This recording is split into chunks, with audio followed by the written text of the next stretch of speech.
Hi Andy. Hi Iain, how are you? Very well, thank you. Thank you for inviting us to Baker McKenzie. It's lovely to be here. Lovely to have you here. Now, you are a partner at Baker McKenzie and you are a renowned arbitration expert. How did you get here? What was your route? So I think I've told you before, I'm slightly unusual in that I'm American, but I'm an English lawyer. So I'm unusual in many ways, but I first started off my career at Norton Rose, where I was, like everybody else, an English law trainee.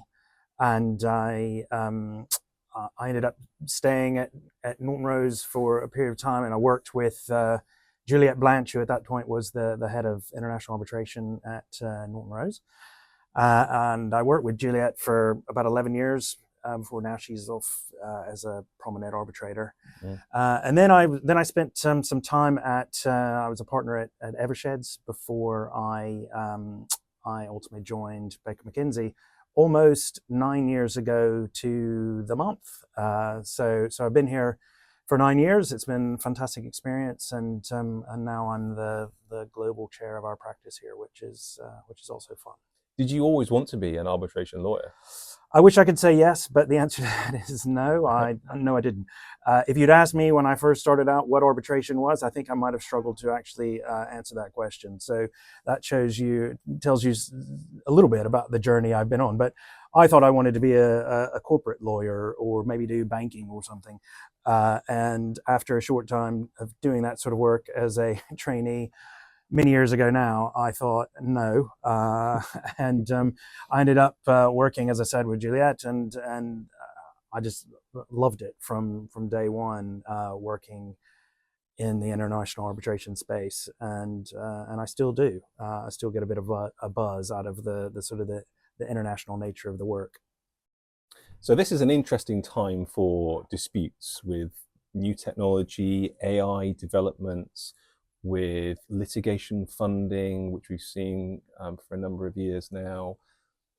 From your point of view, how does the disputes market look, and how is it going to pan out over the next few years? So all of the points you've just mentioned, I think, are important now, and I think they're going to be increasingly important as we go forward. So funding, for example, I think is only going to become more and more of a common feature in international disputes, and particularly in international arbitrations.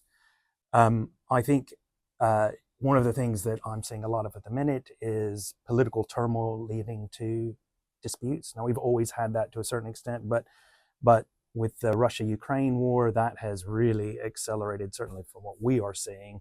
Clients who've been exiting Russia, and that leading to disputes.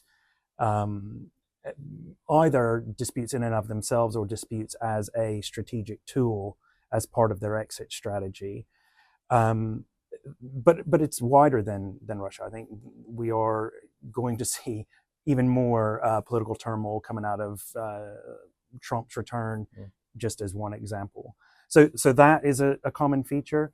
You mentioned AI. AI is obviously going to be transformative. I think we're at just the very beginnings of what impact that's going to have on the international arbitration market in particular. It is a tool that is only going to become more and more useful as we move forward, and as we have pressure from clients, I think particularly on trying to make the process more efficient. AI could be the game changer, I think, in terms of how is it that we can streamline this process? And then, of course, things like pinqDR, which is why we're here today. I think that's an exciting development in and of itself, which is going to make use of tools like AI. Well, let me ask you about that.